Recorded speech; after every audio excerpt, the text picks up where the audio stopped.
இயேசுவின் பிள்ளைகள் நாங்கள் எப்போதும் மகிழ்ந்திருப்போம்.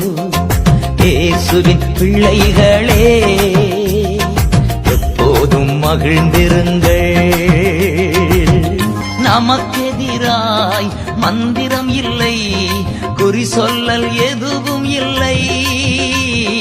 நமக்கெதிராய் மந்திரம் இல்லை, குறி சொல்லல் எதுவும் இல்லை. சாத்தான் நம் காலின் கீழே, இன்று சாத்தான் நம் காலின் கீழே. இயேசுவின் பிள்ளைகள் நாங்கள்